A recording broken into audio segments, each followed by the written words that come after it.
Waktu SD, kalian pernah belajar tentang sistem tubuh manusia, tata surya, dan wujud zat. Masih ingat? Waktu belajar sistem tubuh, kalian mempelajari mengenai organ tubuh dan fungsinya, seperti lambung untuk mencerna makanan, jantung untuk memompa darah, paru-paru untuk bernafas, mulut untuk mengunyah, dan mata untuk melihat. Di materi tata surya, kalian belajar mengenali tata surya dan komponennya, seperti planet-planet, satelit, matahari sebagai pusat tata surya, bulan, dan benda-benda langit lain seperti meteor dan asteroid. Pada materi wujud zat, kalian belajar bahwa ada 3 macam wujud zat, yaitu zat padat, cair, dan gas, beserta karakteristiknya. Apa yang sudah kalian pelajari tadi disebut sebagai ilmu sains. Sains adalah nama lain dari IPA. Ilmu sains memiliki ratusan cabang ilmu. Setiap cabang ilmu difokuskan untuk satu jenis pengetahuan. Ratusan ilmu sains tersebut dikelompokkan ke dalam 5 kelompok besar untuk memudahkan memahaminya, yaitu biologi, fisika, kimia, astronomi, dan geologi. Biologi itu ilmu yang mempelajari tentang makhluk hidup. Misalnya, belajar membedakan benda hidup dan benda tak hidup. Belajar membedakan ciri-ciri setiap makhluk hidup, memahami fungsi organ tubuh makhluk hidup dan penyakitnya, sampai interaksi antar makhluk hidup dan lingkungannya. Ilmu biologi sendiri dibagi menjadi beberapa fokus ilmu. Ilmu biologi yang mempelajari bagian dalam tubuh makhluk hidup dinamakan anatomi. Ilmu biologi yang mempelajari hewan disebut zoologi. Ilmu biologi yang mempelajari tumbuhan disebut botani. Ilmu biologi yang mempelajari mikroorganisme dinamakan mikrobiologi. Dan ilmu biologi yang mempelajari tentang lingkungan disebut ekologi.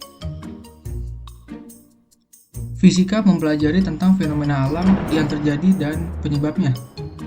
Cakupan pembahasannya seperti mempelajari listrik, magnet, energi, gerak benda, alat optik, dan tekanan. Ilmu fisika terbagi menjadi beberapa fokus ilmu, misalnya elektronika, mempelajari tentang kelistrikan dan kemagnetan. Mekanika, mempelajari tentang gerak benda. Optika geometris, mempelajari tentang alat-alat optik.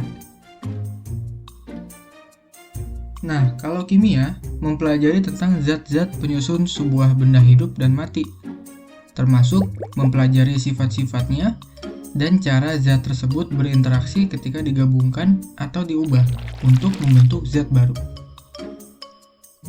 Ilmu kimia terbagi menjadi beberapa fokus ilmu. Farmasi mempelajari tentang pembuatan obat-obatan, kimia organik mempelajari tentang zat-zat yang menyusun benda hidup, kimia anorganik mempelajari tentang zat-zat yang menyusun benda tak hidup.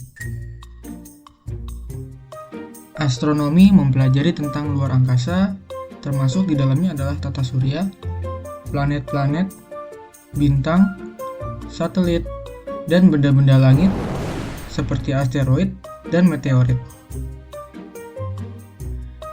Geologi mempelajari tentang bumi dan pergerakannya, termasuk di dalamnya adalah tentang struktur bumi, gunung berapi, tsunami, dan gempa bumi.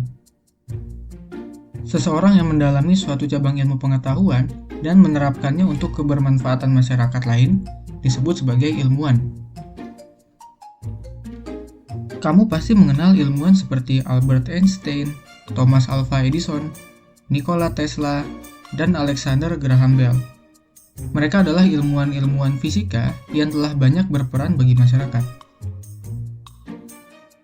Di bidang biologi, kita mengenal Charles Darwin, Gregor Mendel, dan Carolus Linnaeus, yang hasil penelitiannya banyak digunakan untuk perkembangan ilmu pengetahuan. John Dalton, Rutherford, dan Robert Bunsen adalah contoh ilmuwan di bidang kimia. Dari Indonesia, kalian pasti mengenal B.J. Habibie, yang merupakan Presiden Indonesia ketiga. Beliau juga merupakan ilmuwan yang fokus pada pesawat terbang dan telah banyak berhasil memberikan kontribusi besar dalam perkembangan industri dan teknologi di Indonesia. Warsito Taruno merupakan peneliti biologi yang telah berhasil menciptakan alat terapi kanker, yang tentunya akan banyak membantu penyembuhan penyakit kanker. Ilmuwan yang telah disebutkan tadi telah banyak berjasa bagi perkembangan ilmu pengetahuan. Perkembangan teknologi yang terjadi sampai sekarang adalah berkat temuan dari ilmuwan yang telah bekerja keras agar pekerjaan manusia bisa lebih dipermudah. Jadi, siapa ilmuwan favorit kamu? Berikan pendapat di kolom komentar ya. Dan terima kasih.